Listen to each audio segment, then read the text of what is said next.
had a whole bunch of notes, and I'm just bringing you to this thing, fucking babe in the woods. Good morning, good afternoon, good evening, wherever you may be joining us from. My name is Deven Morgan, Direct Youth Baseball Driveline, founder of the Driveline Academy. This is Driveline Academy Podcast, world's most dangerous youth baseball podcast. And I am joined by my brother, assistant director, partner building this thing with me brick by brick, Driveline Academy International Man of Mystery, Jeremy Tactile. We got some shout outs. We got some shout outs. We're doing shout outs again, and these are actually like not sarcastic backhanded compliment shout outs. These are like legit shout outs. So shout out to our Washington Academy head coaches who are going through a long days of training yesterday. It is pretty great that we are retaining more of our coaches up here, which allows us to dig a little bit deeper in some of the concepts we want them to be executing with our kids and with our team. So shout out to those guys for putting in the time. Biggest shout outs to Academy Arizona 18U going out and winning the Southwest Woodbat Classic this last weekend in their second tournament. First was last weekend. This is their second. Yeah, won the ship. Hot start. Great baseball all around. Really well played games in all four games. Really close to the first game one ended in a 1-1 tie, and they were real close to being 4-0. But 3-0-1 is a hell of a weekend, and we'll take it. And it was congrats to Steven Strike, who runs the academy down in Arizona, and congrats to Grant Schneider, the head coach. For 18U. Great job. Yeah, and for Striker and Grant, I think it's knowing how hard those guys have worked and knowing how invested they are in the program. Starting here, we didn't have immediate success. And it's good, I think, because it forced us to consider a lot of the stuff we've developed over the course of the last couple of years, and now to be able to kind of see a little bit of that fruit, right? Is that they did start just there and be able to have that type of success and competitiveness, and also winning the way that we want to win. Throwing nasty stuff in the zone, getting punchies, scoring runs when you have to, playing good defense behind it. Like that's the thing. Big shout out to and they deal with the same thing that we deal with down here, up here, is like because we're going to play less games, because that is our philosophy. Most of our teams, game or tournament one of their year, they're playing a team that's got 30 plus games under their belt, and that's always a very difficult first weekend, because there's just rust. No team is ever going to win a tournament the very first weekend they're playing as a team together. That would be wild. And that was last weekend, and it did not go great. It was not the most fun of weekends. They weren't glowing on Monday. We got a lot of work to do. These are the things we got to get back to the drawing board on, and they stayed the course. And weekend two, same thing. I mean, it's their second tournament, but they're going up against teams that have played 10 times the amount of games they have, and they go out and go undefeated and win the whole thing. It's great to see. Yeah, pretty great. You love to see it. Yeah, love to see it. Big shout out to Stryker. Big shout out to Grant, Academy 18s, going out there and doing the thing, man. Super proud of you guys for doing that. My own personal shout outs, which I promise is going to dovetail into the thing I want to talk about today. One big shout out to Kolten Wong of my Los Angeles Dodgers. So watch where we go. A lot of our fans are all right. I'm sure I'll watch where we go. The Kolten Wong fan base. You don't think we've got the Kolten Wong army? I don't. I think a lot of our fans, and I'm clearly not 100% right about this, because I got approached in the bathroom at the Louvre, so we are international here. But I think a lot of our fans are probably demographically, we're probably heavily Washington based. I mean, you could look at the demographics. There's a non-small percentage of our listeners that are in Washington. 100%. The Venn diagram of those who are Mariners fans, who thus probably don't have the greatest view of Kolten Wong, is just one big circle with that demographic of our listeners. Right, true, because Kolten Wong did play for the Seattle Mariners. For the last couple of years, the Dodgers have had some interleague games against the Mariners, and they've come up here a couple times. My family is usually at least one, if not all three of those games. Could only do one just this last weekend because of schedule stuff, which meant that I couldn't be here for a head coach training. So I'm at the game.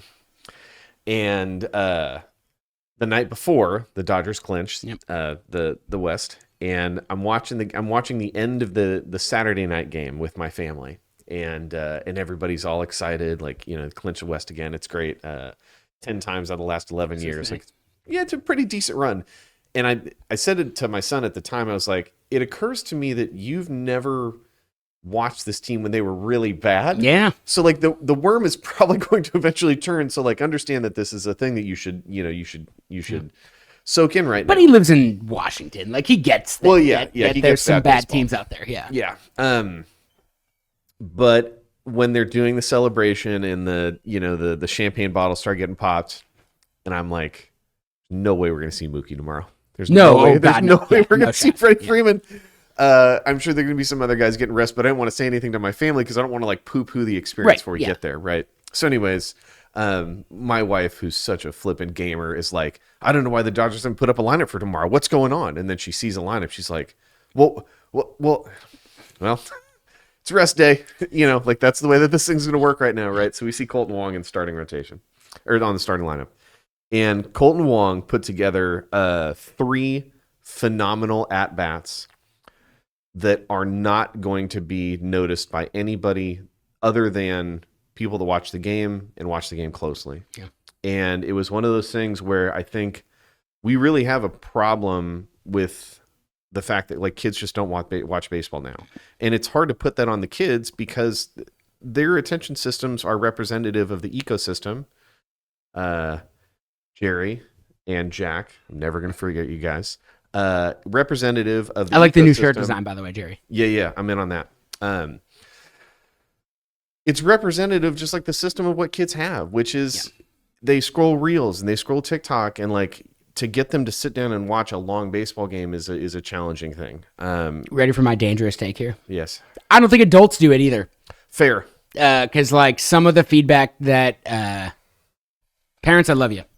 But some of the feedback that I get from you makes me think that you don't actually watch anything other than like what the local sportscaster tells you about your team, which is like the 5-minute, here are the good things that happened. Yeah. Because like, how dare a team of 14-year-olds drop a pop-up? When you see adult professionals occasionally make mistakes as well. Or like, at the 16U level, teams should not be making more than one error. I mean, that'd be great. That'd be awesome. I'd love to. I mean, like, look, you maybe can. I don't know if I'll have to bleep this out, but like, you may compare the Colorado Rockies to a 16U team, maybe. But sure. Big league teams are going to make errors. So is your 16-year-old son and his teammates. Right. Like, some of the things that you see in the feedback and like parent comments about games and stuff is like, I don't think you watch baseball. Like, I know. Look, I know you don't watch backfield baseball. Like, I'm not expecting you to watch backfield baseball, but like, you would have a different opinion on youth baseball if you've seen backfield baseball. But I'm not expecting you to do that. Not even saying like go watch a Tacoma Rainiers game or like an Everett Aqua Sox, right? Like you have minor league baseball around. Most people have minor league baseball near them. If you go and watch those games and like watch it closely, you'll see them make a lot of mistakes because they're humans, right? And I know they're professional baseball players and they get paid for it, but they are still, as far as I know, humans. Yeah. And they're going to make mistakes. So like expecting children to not make those mistakes just tells me that you don't actually watch the sport. And the tricky thing is when children make mistakes and that mistake is used as an indictment into something that is more far-reaching than simply like, you made a mistake, we can learn from that, right? And let's harness that opportunity. Right. It's sometimes met with turned into something bigger than it is, right? And that's the problem. Anyways, Kolten Wong, baby. Okay, so Ahmed Rosario's hitting ahead of him in the lineup. First AB, he hits a triple with 1 out, so he's on third. Kolten Wong comes up. And Kolten Wong, look, he is a better hitter, better baseball player than, 99.9% of the population.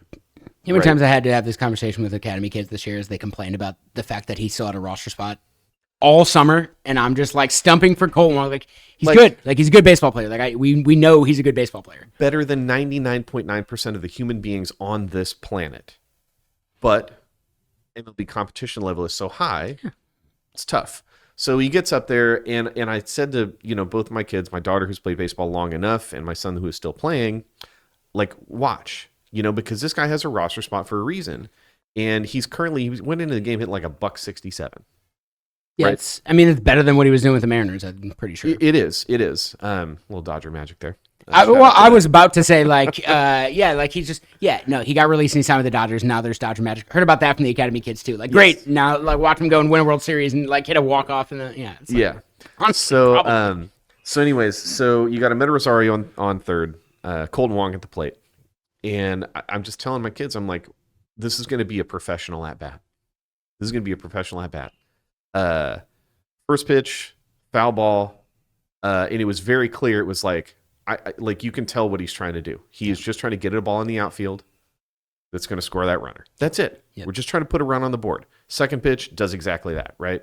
I think he got like fooled on an outer third, either heater or a slider, and kind of pokes it past J.P. Crawford in the left, scores that runner. Great. Next AB, Amed Rosario double. Amed Rosario had himself a day. No outs. Kolten Wong comes up, and is like very clearly just looking with no outs, and he's very clearly just trying to hit something on the right hand side to advance that runner to third. Does the job. Amed Rosario ends up scoring on. Chris Taylor hit a ball, I think, afterwards. Anyways, so again, Mariner legend. People forget. Productive professional AB. Third at bat. Amed Rosario singled. Kolten Wong again, grounder up the middle to advance him, move him over, right? And then the two runners, the two hitters after him, I think both struck out, hitting grounders on the pull side. And, Kolten Wong on the day is like 1 for 3, which is like, it's 1 for 3 relative to his current batting average is a tremendous improvement. There you go. Double. But like, no kid is going to be scrolling Instagram and just like looking at MLB highlights, and you're going to hear like Meek Mill's Dreams and Nightmares audio start, right? I used to pray for times like this, and you're going to see like this slow motion clip of Kolten Wong warming up, and that's not going to happen. Yeah. But the guy found a way as a professional baseball player to make a positive impact on the game. And that's why he's got a roster spot. That's exactly why he's got a roster spot, because he can do that. He has the experience and the knowledge and the skill set to do that. And the point that I wanted to try to make here is that I think it's important to acknowledge that, like, number one, if there's any grain of truth to the fact that like olds like me crap on the game in its current state, it's the assumption that isn't happening. But the problem is, if you're making that assumption, and the paired assumption that the things that they complain about now just didn't exist back in the 80s when like they absolutely existed. Correct. Every one of these things that they complain about existed back when they watched it. It's just they don't remember those. You don't remember those. And things. If you don't watch the game now, right, then you miss seeing that stuff literally happening today. Right. And if you look at the reason that the Mariners lost that game, a lot of it boils down to guys not having productive at-bats in those same type of situations. Right. Mariners actually found a decent amount of barrels, like duck farts kind of, but like whatever. They found a lot of barrels early. The guys behind them didn't do anything productive to advance those opportunities. Yep. And I want to publicly state that you and I, in so much as it matters, as the people controlling and developing this thing, are well aware of those things being necessary. Yes, and making changes to make them more prevalent in our program. So, correct. Like, I will never forget. One of the games that we talked about you coaching 18U on the pod. I don't know if we ever talked about me also coaching 18U on the pod. But like, one of the games I coached for them, we ended up getting walked off on in the worst way possible. Which I'll get to in a second. But we were down 1 in like the 4th inning. Okay. And one of the 18U kids was like, I don't get it, man. Like, we are more talented than this team. We're more talented than most of the teams we play. And like, what are we missing? Like, why can we not win? And he said that when we were about to take the field, when what had just happened in the last inning was a leadoff double, a ground ball to shortstop, a strikeout, a single that didn't score the runner because he couldn't move off of second. Yep. Before then, like an infield single or I think it was an infield single. And then another strikeout to end the inning with runners to the corners. And I was like, it's really clear. Like that guy hit a leadoff double and couldn't move off a second until there were 2 outs. Yeah. Like that can't happen. Yeah. Like it just can't happen. Like you have to play better baseball than that. And then last week, same kid. We're playing a Hit Tracks game. Shout out Hit Tracks. And we have 2 cages next to each other. They're each playing one-sided games, but they're playing against each other. So that's the goal here is like they're each playing games that are one-sided, and then however many runs they score, hopefully it's more than however many runs the other team scores, and whoever scores more wins. Neither team, it was a challenge day. We're upper 80s in the cage. Yep. Both teams were struggling to score. One team is up, I think 2-1. And it's first and third, 2 outs in the 9th inning for the other team. Okay.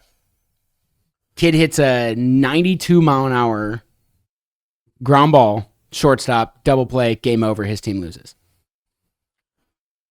And he was like, "Oh, I hit that 92. Like that's pretty good, right? I'm pretty happy with hitting 92. That's like I'm happy with that. Can I get another? And can I get another AB? Yeah."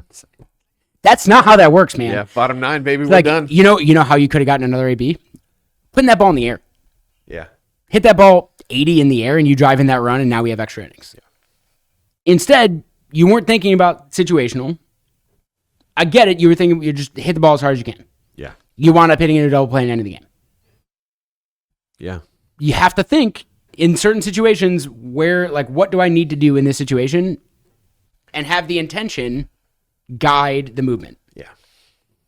Not the other way around. And like, we're not going to sit up here and say we have everything perfect. And like, that is definitely something that's happened over the first 3 years where like we let the intention guide the movement, but we didn't do a good enough job explaining what the intention was in certain situations and how it changes. Yep. And how the situation changes the approach, the approach of that intention. Right. Right. Like that's part of it. And I think it's hilarious to me that people think that my feeling is, or my thought is, I think people imagine we are ignorant to that being a part of the game. People, I imagine people think we just like sit behind computers and just like crunch numbers. Yeah, like I'm just spreadsheets all day long. Yeah. And so anyways, I think it's one of those things where, in so much as there is still this reverberation of backlash against guys like our guy JP Fasone in here, his whole, the good miss, the master formula, stuff like that. It's like both things can be true, like it can be 1,000% true that the better outcomes are generally going to come when you hit the ball as hard as you can. Mm-hmm. And also there can be situations in the game where the direction of where you hit that ball, the trajectory of where you hit that ball, is going to open up a greater range of what can be productive and valuable. Yeah. And the tricky thing is that for kids like, 13 and under, man, I am probably more interested in cultivating like a 70-30 mix of output versus kind of the approach things. Yep. But that doesn't mean we're going to stay in that land in perpetuity. Right? Like that, there's just nobody's trying to do that, because ultimately, and I know this is crazy to say, but the intent of player development, as far as I'm concerned, is to win. Correct. It's just to win in a very specific way. Right. And I think for our thing on the youth side, which gets us into kind of this next topic, is try to keep that funnel as broad as possible to develop skills that are designed to help you win at a period of time where it actually matters. Right. Not the opposite. Correct. Which is very much kind of. But there is a large part of that is, especially as they grow and get older, that like I know I kind of had this thought, and I think you were in the same spot, and like I'm pretty sure I was very wrong about it, is a lot of the high school coaches are going to really teach a lot of the situational stuff. Sure. They're not good at teaching throwing velocity and exit velocity. So we wanted to make sure we teach that so that they get that. Yep. And we were a little bit more okay with not going very deep into the situational stuff and baseball IQ things, because hey, they're going to play high school for a coach, or even they're going to play Little League for a coach who like is going to teach them some of that stuff, and that's about they're better equipped to teach them that stuff than they are how to increase bat speed and throwing velocity. And like I think that's right, but also relying on high school coaches to teach situational awareness was like a huge swing and miss. So like we're just not doing that thing anymore, and like taking that much more into our own hands. Because like the way I said, I would come back to the way we lost that game that I coached last year. The way we lost that game was there was a runner on third with 2 outs in the bottom of the 7th inning, and their best hitter was up. So I told our pitcher to pitch around him. Don't give him anything to hit here. Like we'll get the next guy out or whatever. And he walked him. It's fine. Sure. The problem is he rounded first and just kept going towards second. Yeah, on the autos. Yep. And the situational awareness wasn't high enough on our team to not pay attention to him as the runner from third broke home. Bang, bang, bang at the plate, and he's safe, which, like, you just let that guy go to second. Yep. And not pay. But, like, that had never been done to them. Yeah. Now, I promise you they're never going to forget that. Yeah, you see that one once. But that hadn't been taught to them. Like, high school coach had never imparted that. We had never imparted that. And it's like, that's a really tough way to lose a ball game, especially when you tie it up in the top of the 7th. Oh, like, yeah. It's a real tough way to get walked off on. Yeah, that's a bad beat. But also a good thing to point back at. It's like, this is why we're not winning more games. Yeah. Like, your heads aren't in it as much as they need to be, and that's not entirely your fault. A lot of people have fault there, but, like, we have to improve that part. And it's if also, we're actually going to win. Yeah, and it's not, it's not an indictment of that priority percentage. Right. It's just a note that, like, okay, hey, we need to layer in some stuff like that. Right. We're not going to necessarily change the structure. Right. So yeah, Kolten Wong had himself a day, and I was very glad that my kids got a chance to sit there without phones and actually watch a game of baseball to learn that stuff. Because it's one of the things that, like, look, if you just acknowledge that kids don't have the attention span to do that typically in a typical configuration. And like my kids, I don't think their, cell phone usage is unhealthy. I think relative to a lot of kids, I think we actually have some pretty good guidelines for like when and how. Because I know, I mean, I've seen the 2-year-olds out there that just have like the iPad. Yeah.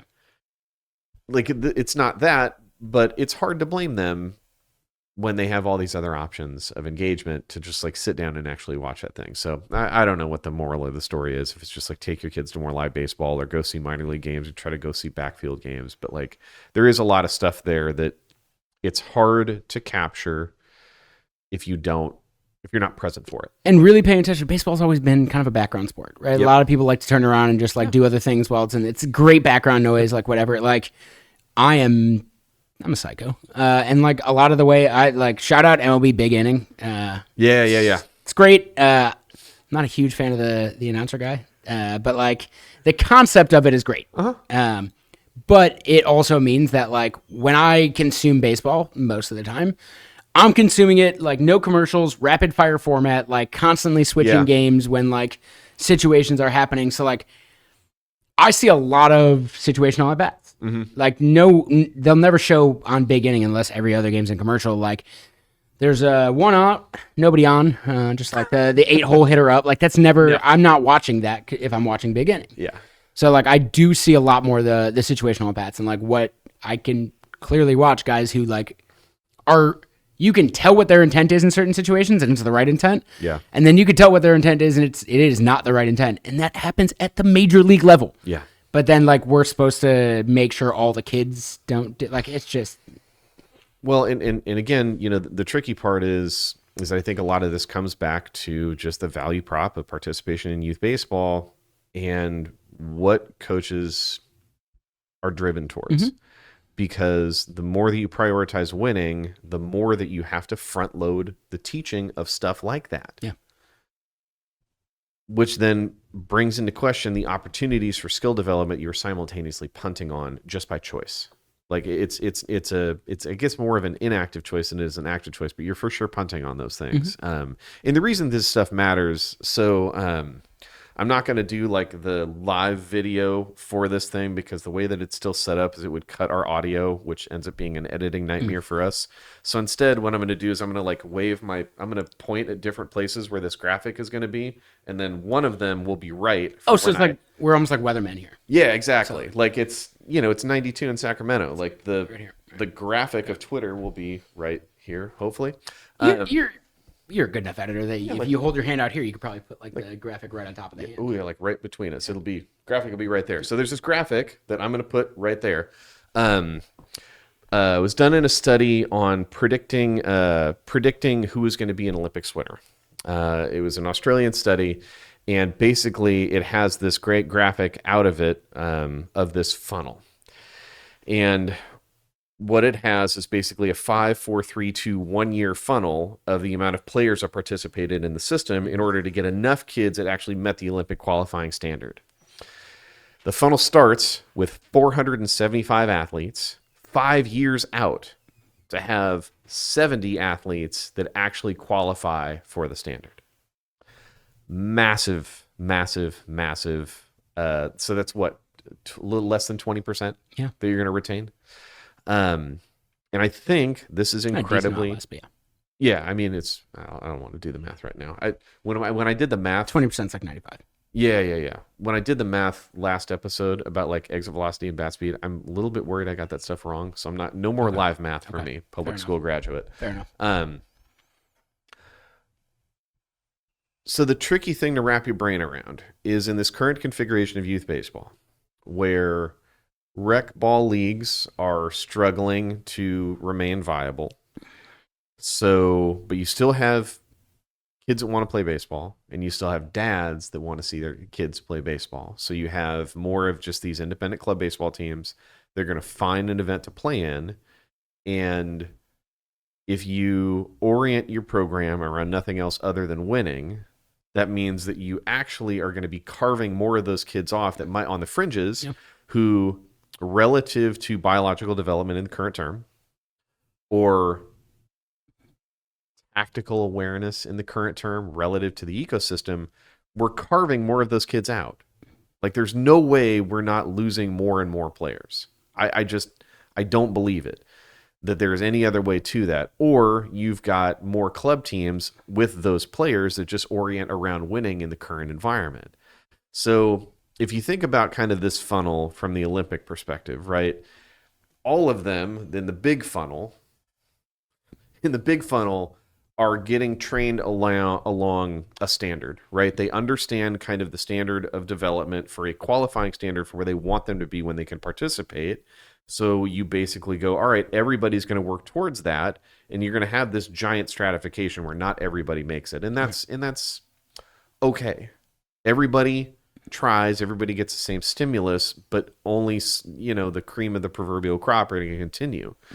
The nightmare that I have about youth baseball in this country is that we are like, it's not even a funnel, it's almost just like a tube. Because we're carving these kids out on the edges super, super early. How are we ever going to figure out what they get to, right? And when you think about the work of Malcolm Gladwell, please come on the pod, and people who are kind of established all this other research about what's the talent equation, right? Like what is it? And Gladwell's thing was hockey, and how many of those kids were born in like very specific ranges of the calendar year, because it basically gave them like a 10-month advantage over every other kid that they were going to be measured against. And that 10-month advantage when you're really young is really significant. Really significant. So you get more reps and you get more attention. And weirdly, because you're 10 months advanced relative to everybody else, that additional attention and that additional repetition helps you continue like the biological advantage you start with, or the calendar advantage you start with, turns into a skill advantage over time. Right. In this world, with diminished participation at the recreational level and club ball teams that orient around the most simple but the most limiting value proposition, we're not in a good place. Like we're not in a good place. And we harp on guys like the John Smoltz of the world and the A-Rods of the world because they're incredibly negative all the time, right? And I don't want this podcast to be like a bummer. Like, yeah. I don't want you guys to listen and be like, oh, you know, Devin's just reminding us how like shitty the environment of youth baseball is. I don't want to be that guy, but like, you got to call a spade a spade. Yeah. And the direction we're going is problematic because of stuff like this. Yeah. And then you consider, you know, the rest of it. It's parents who are undertrained and underqualified, but are overly invested. Because of course they are. And of course we are. I'm not taking myself out of this, right? Like, I suppose. But this is across multiple sports, right? Like this, we're not just talking baseball here, right? Like you can look at the AAU basketball. You look at basketball, like I mean, obviously you need outlier genetic traits to play professional basketball. Having those traits, most of like the last 3 MVPs, most of the top players are not American born and did not go through the American youth sports system. Weird. Shocking. Super. Right? And meanwhile, you have LeBron James, who's almost as old as I am. Yeah. And every single year is a factor, but they manage his workload. Well, they manage his workload heavily. There's workload management, the thing in the NBA. AAU basketball is like kryptonite to workload management, as far as I understand, and I'm not a domain expert. Oh no, but he also, I think that like AAU basketball was probably not great at that time, but it was like hadn't gotten as bad as it is now yet. Yeah, no, he was at the beginning. He was at like not the beginning of AAU, but the beginning of like their kind of domination of youth basketball. So I don't know that he necessarily got like the deleterious effects like most of these other kids have playing tournaments 52 weekends a year. Like I don't think he did that. Yeah, I mean, and my only point about LeBron is that if workload management is a thing for a guy who's 40 years old and spends millions of dollars on his body and his athletic engine every single year, the idea that workload management is something we should just be like completely ignorant of for children is kind of preposterous. Yeah. The fact that we have professional athletes saying my season is too many games. And so like, I'm going to cut out games because like, that's the thing I need the least. And I'm going to cut out some games here so I can like rest and recover because I need that much more than I need extra gameplay. I wonder what happens for children or parents of children who go to like these travel and club baseball teams whose value prop is only revolving around winning and go, I think Katie only wants to play 40 games this year. I think that's what's safe for her. You think those kids are getting roster spots? Well, we were talking about that yesterday with our coach training because I didn't know that, and I could be lying clearly here on the podcast because I haven't like corroborated this or done my own research. But it was said yesterday that like Garrett Cole, when he was that age, like 14, was just like, nah, I pitch once a week. Like that's it. Like I pitch once a week. I've heard that said before. And there are a decent amount of, I think it was Yu Darvish stories where like because you know the Koshi in the high school tournament in Japan is like a massive deal, and like he was one of the first people ever to be like, I'm not going to throw 150 pitches, and it was like a big deal at the time, and now it's like, oh, everybody kind of agrees that that's good, and not none, but like they have a lot less pitchers doing that than they used to in Goshen. Yeah, so I think you got to consider some of the systems that put us in this place. Little League International, and I don't want to put this on Little League's back, but they're the largest kind of recreational amateur baseball association in the country that predominantly has no paid coaches. Coach training isn't great. And you know, they have some stuff. And the crazy thing is that they have a ton of information. Most of it's good on their website. The problem is that it's not actionable enough for your average parent. It doesn't tell them, hey, you're going to have Monday, Wednesday, Friday practice for the next 4 weeks and you're going to play games. How do you schedule the correct way to build up throwing volume and workload? Right. They say, don't do this, but they don't tell you what you should do. Correct. Yeah. USA Baseball has a ton of resources on kind of coach training.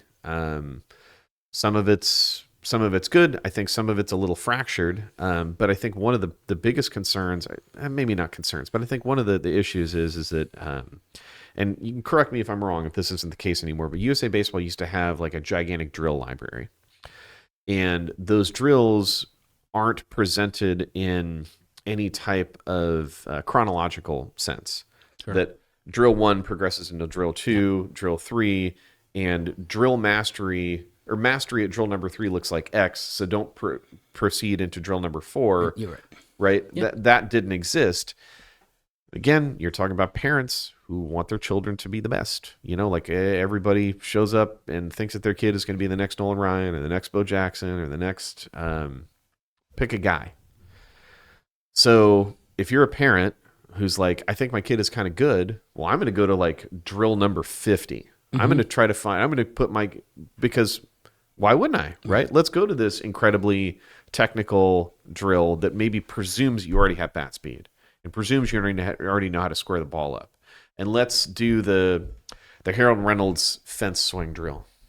That's an old classic, right? Let's keep our hands inside the ball. That's the first thing my son needs to learn. Keep their hands inside the ball. Does your kid know how to grip the bat correctly? Does your kid have any sense of like timing and making a perceptual decision? Does your kid move the bat fast? Can your kid move the bat fast and accurately? I would suggest all of those questions should be answered first before you start worrying about whether you can keep your hands inside the ball, in so much as that actually means anything other than nonsense. But if I'm a parent, hey, it's the Harold Reynolds drill, right? It's the Robbie Cano one. That's another one that gets huge traction. And it's not that, well, I was going to say it's not that those drills are bad. That Harold Reynolds fence drill is terrible. Don't do that. Please, for the love of God, just watch that clip and slow it down and look at those swings. Those aren't good. So some of those drills aren't bad, but some of them absolutely are. And again, the problem is this: it's the same as the Little League side, right? You're not giving kids you're not giving parents a curriculum. Yeah. You're not establishing what mastery looks like in an age-specific sense. And I will give USA Baseball a ton of credit. If you look at their long-term athletic training doc, it does. But the coach training doesn't necessarily map exactly one-to-one to that. And the longer that you allow this to exist, where you have heavily emotionally invested parents who are also undertrained and underqualified, and we have no system to train them, it's only going to get worse. Mm-hmm. It's just going to get worse, man. So I think it's worth considering what the alternatives are and what other sports do. So I want to talk about USA Hockey. Now, I know next to nothing about hockey. I loved the Pittsburgh Penguins in the mid to late 90s because that was fun to watch. That's about the extent of what I know about hockey. So let me tell you about what is that my music? Let me tell you about the steps to become a USA Hockey coach. Okay. USA Hockey and the coaching education program require both certification and registration to be eligible to coach. USA Hockey requirements must be completed before participating in any team activities. Register as a member, fine, costs you $46. I'm fine with that. I'm sure that they have administrative costs to run this program, and I think it's also valuable for people to put a couple bucks behind this thing, right? There's a lot of research that shows if there's something that's free, you're going to just take intrinsically less value out of it. Exactly. Complete the background screening, so that's fine. That's good. Complete the USA Hockey Safe Sport training. Safe Sport is very similar for them as it is on the baseball side. We're just talking about concussion awareness. Shouldn't have been standing there. Abuse. Yeah, the lightning. Yeah, shouldn't have been standing there. The should have been standing there dogma. So here, now this is where it gets interesting. Complete the Foundations of Player Development prerequisite. Coaches will need to complete the Foundation of Player Development module before purchasing their age-specific module. We have to agree on what we're trying to develop before you can even access the coaching materials for your kid's age. Yeah. And do you have dates of when that program started? Is there any way to find the date? Bro, I don't know. I honestly kind of want to ask somebody from USA Hockey and talk about this. Because I'd be fascinated to know what that date is and how it lines up with the fact that over the last 5-6 years, the explosion of U.S. men's national team development players being selected in the first 2 rounds of the draft, and like becoming legitimate NHL all-stars in a lot of cases. Like, I wonder if they put this program in place, and then 3 years later, all of a sudden, men's national development team program is putting guys in the first round every year. Pretty weird. So you have to go through their foundations of player development prereq, and then you can complete the age-specific modules. Which is, what's up, Matthew Kress?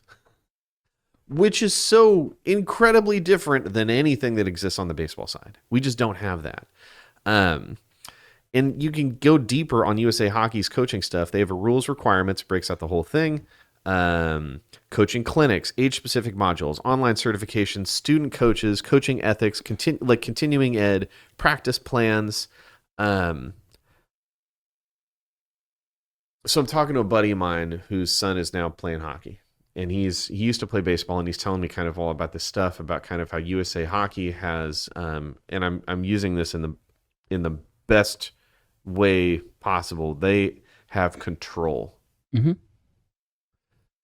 I could be wrong. I believe you can say the exact same thing about USA Soccer.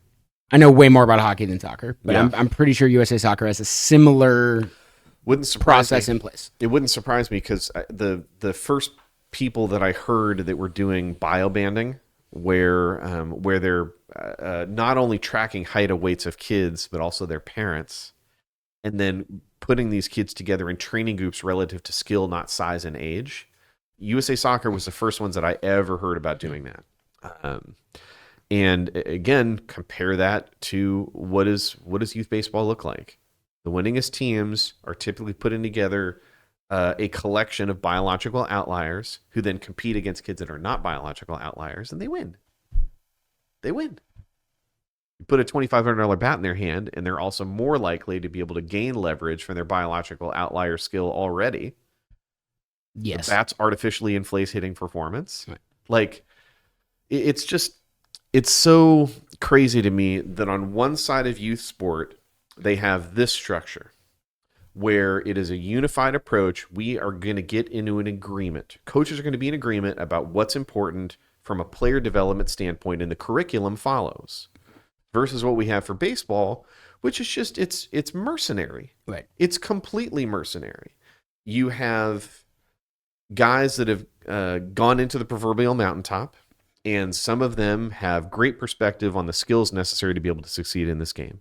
You have guys that have been to the proverbial mountaintop, and they are negative, and they are regressive, and they value their children and the kids on their children's team the same way that they were valued, which is strictly in case of like, are you winning for me?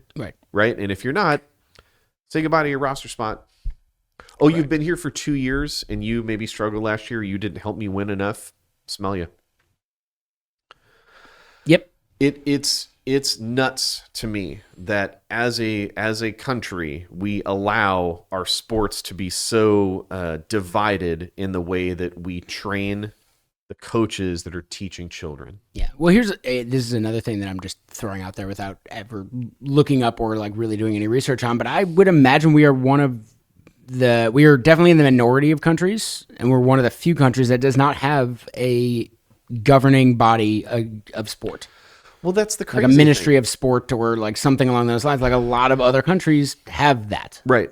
No, absolutely. And I don't know that exists in this country. And if it does, it might as well not. Yeah, there's no way. Because they don't have any control or any power. And if it exists and we don't know about it, they're not doing their job well. Correct. If it exists and two people who are very involved in youth sports don't know about it. Correct. Like because that wouldn't be a thing, right? We would have a top-down an agreement about what this stuff is all supposed to be about broadly, and then you would let the sport-specific domain experts define the curriculum. Right. But there's no way you'd have this variance about the intention right at the top. Yeah. And there's some sort of governing thing, because what should also be included in this, I know I'm about to just preach to the choir here, but like gym class and what kids are being asked to do in gym classes across the country, because we have Arizona information as well now.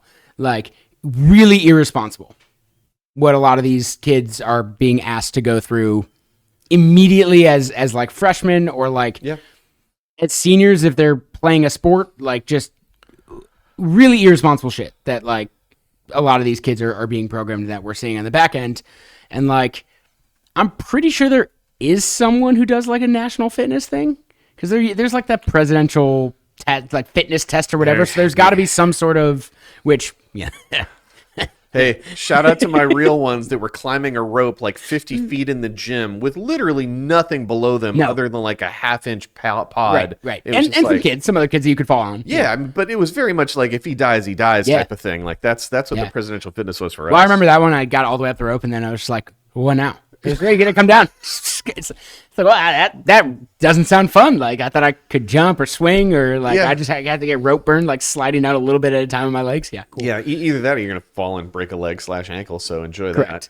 But like that must exist somewhere because I know there's like some sort of like standardized physical education that we have in this country, which that needs work.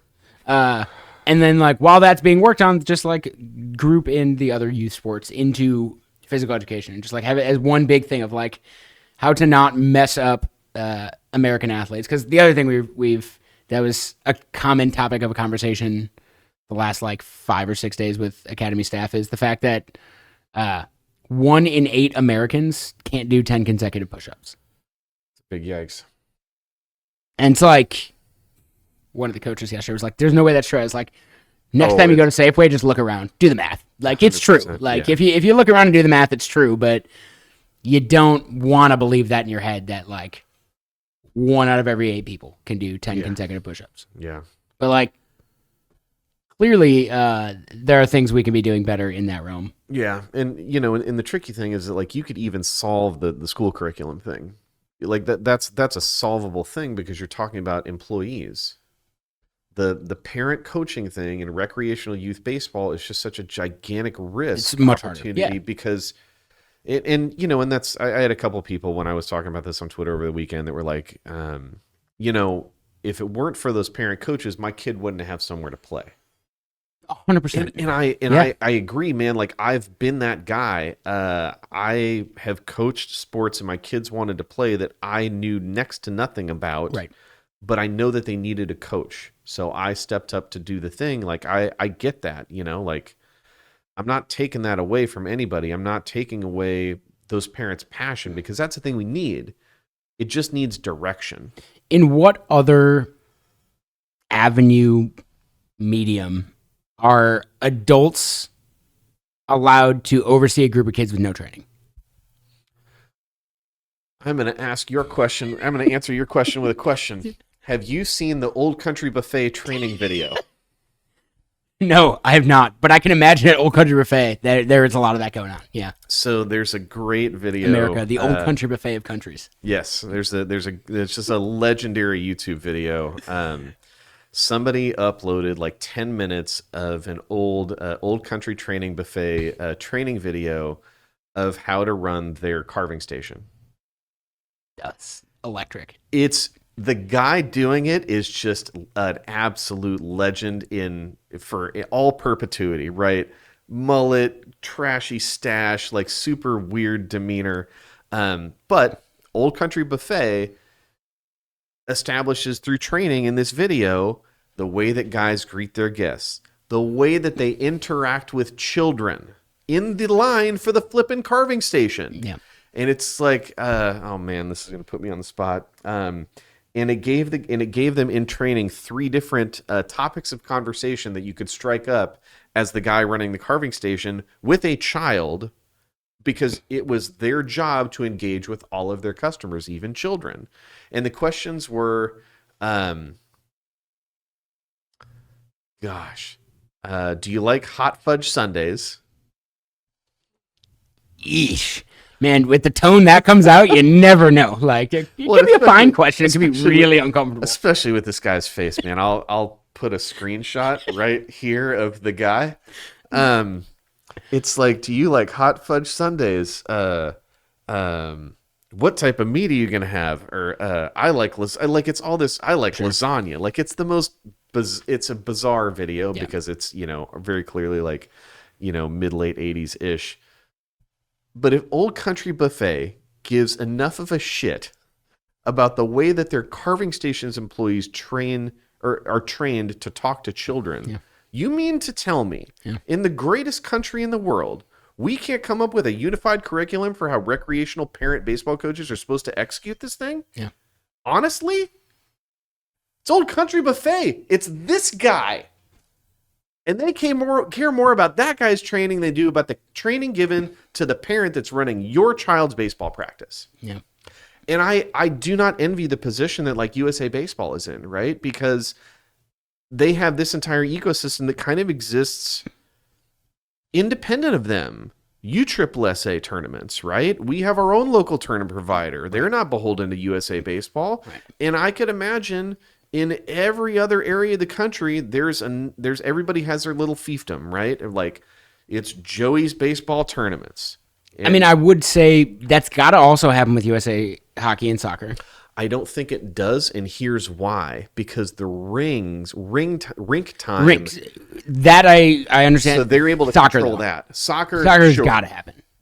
Yeah, I don't know. I mean, when I was coaching soccer, Washington State Youth Soccer was basically like controlled the rec league that we participated in, and Washington Youth Soccer is a subsidiary of US Soccer, right? So, like, I'm sure there are leagues out there that like we're gonna be volunteer or whatever. I mean, like, I would have said no, but I did watch the BS High, the documentary on Bishop Sycamore, and now I got to get on that. Like, there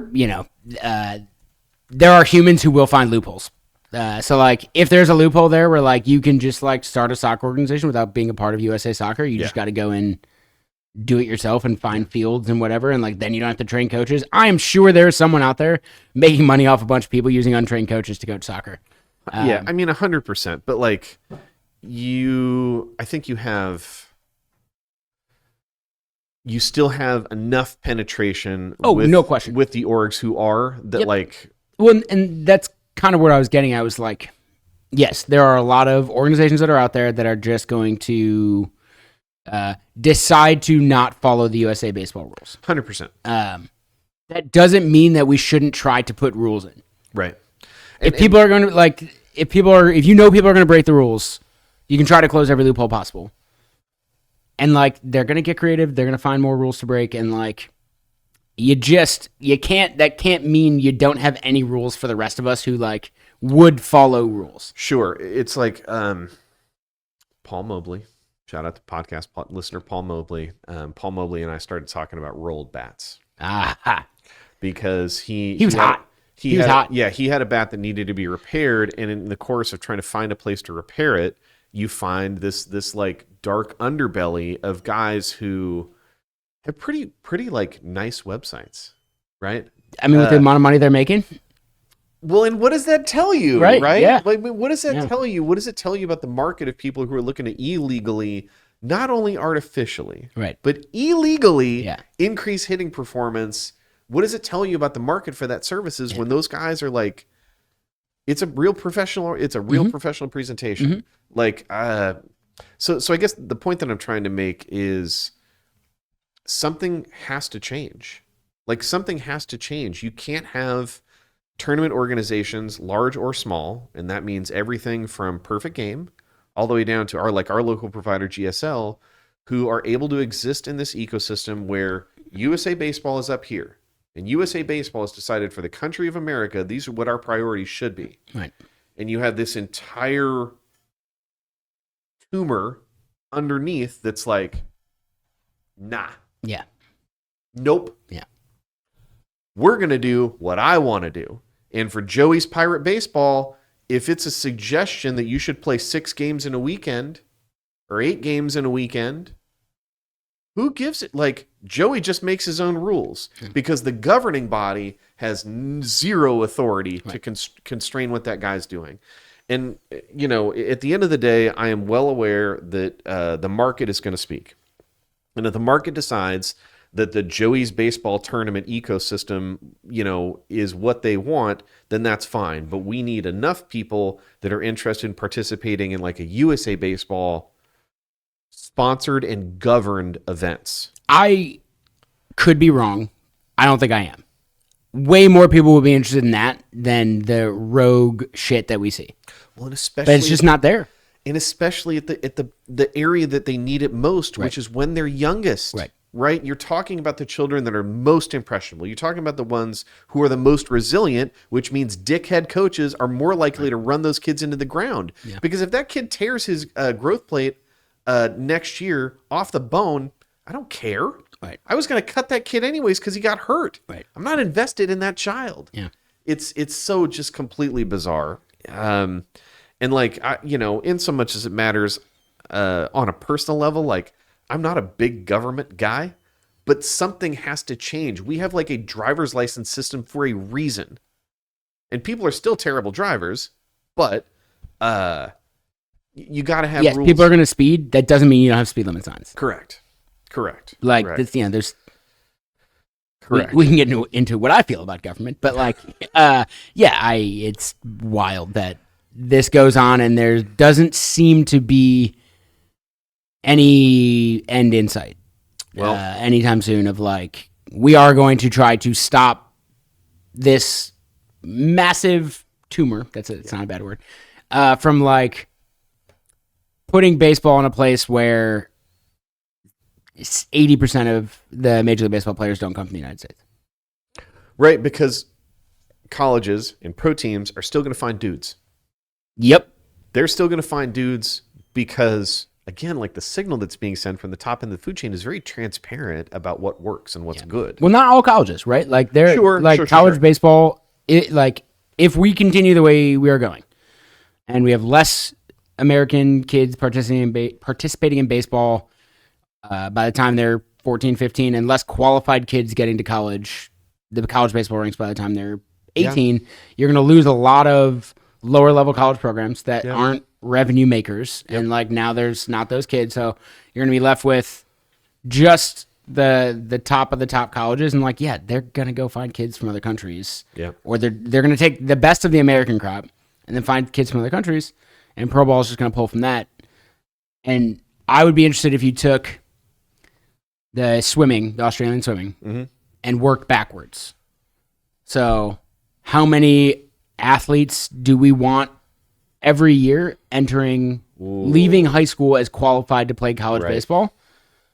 Do we have entering high school, or entering 14U, which is 5 years ahead of college, a 5-year plan? Do we have enough where we can cull 80% of that group and still have enough kids to be qualified college baseball players? Right. No. I would think the answer to that is probably no. We call that group way too early and then hope that like only 30% of this group drops off, that we still have a bunch of qualified baseball players. Well, and go one level deeper. What if that early culling of the herd is also defined by economic factors? I mean, right? It is defined by economic factors. So right. So now we're not even getting a sample of like the best athletes at that specific stage relative to wherever they are biologically and skill and tactically. You're just getting the ones that can pay. Yeah. That's just, I think that's where we talk about the 1927 Yankees murderers row. Yeah. And just like glorify them without ever talking about the big asterisks that, baseball wasn't integrated and the best players weren't even playing in the major leagues at that time. But like, that's not, it's still a thing we talk about is the murderers row. Like that's still a thing. Yeah. I think we are, and like, I realize I'm prone to hyperbole as a person. My wife and I just had a very amusing conversation this weekend about how I get very like OCD about music and things that I focus on and things that I get into. That's what I thought you were about to say. My wife and I had the best conversation this weekend. I was like, hyperbole. No, it's because I played The Police's Roxanne about like 10 different times when we were in the car this weekend. And we weren't in the car that often. I sang to it. I hum. I'm aware. I was, fun fact, your boy was in the choir in elementary school. But then my voice changed. A little tough. So you can't do the Roxanne. No. Okay. No. Wouldn't touch it with a 10-foot pole. Okay.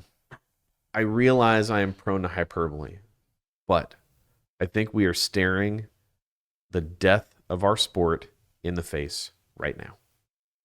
And it's going to play out over the course of the next 10 to 20 years, whether I'm right or not.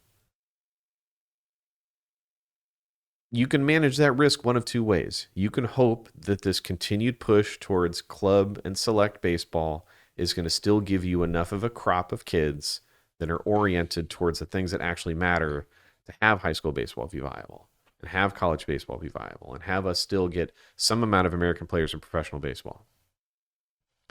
I think if you look at the trends and the directions of where we're going right now, I think I would hedge the opposite way. I would hedge the opposite way. Or I would hedge that when those kids get to college baseball and when they get to professional baseball, they are going to fall apart. They are going to be injury riddled because we front loaded game volume that was biologically inappropriate for them. So,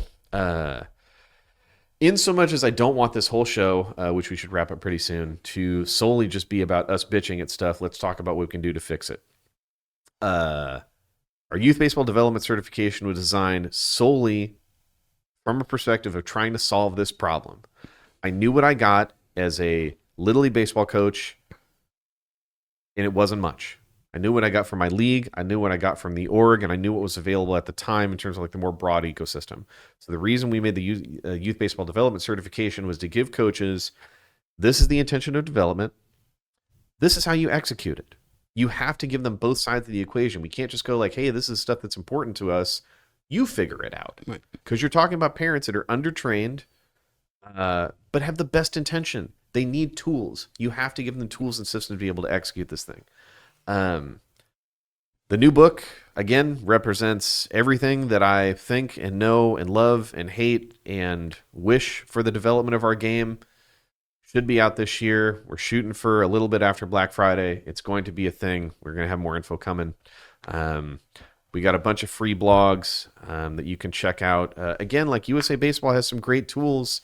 It might have you have to burn a couple extra calories to try to connect the dots, but like for good parent rec coaches that want to get better, there's stuff out there. The problem is you just have to like go to a bunch of different places to get it. You got to do it yourself. And, you know, and again, what we tried to do with Youth Baseball Dev was put it all in one place. So that's the thing you can check out. Only other couple house cleaning notes before we get out of here. Number one, axbat.com, code DL20, 20% off. Axbat.com, code Domingo Liriano 20. Is that a player or you just threw two names Could together? be. Dolomite Linguini 20, DL20. Axbat.com, 20% off. Training bats, game bats. If you need BB Core, if you need a USA bat, you need a T-ball bat, you need a U-trip bat. And we got new stuff coming. Anyways, axbat.com, code DL20, 20% off. And the only other thing I was going to say is that with the book coming out, your boy's going to try to do a little bit of a roadshow. I'm going to get out there. Right now, the agenda is 3 spots I got booked. Virginia Baseball Coaches Association. If you're in the Virginia area, I'm going to be there for that conference 3 days in December. I think the 14th, 15th, 16th. Oh my gosh. Now that I said it, now I need to make sure that I'm correct. With friend of the pod, Chad. Yes, 15th, 16th. 15th to 16th for Virginia Coaches Association. I will be there, so if you're in that area, we're going to talk about all this stuff. ABCA. If I'm not on the driveline stage at ABCA, I will find a corner or a lobby or a Starbucks in the hotel, and I will take that thing over and we'll talk. Or a fountain. Or a fountain. Stand right in front of a fountain. Fountains are gathering areas. Yes, we'll do that. I will bring a flippin' milk crate. Or breakfast buffet. Now you're talking.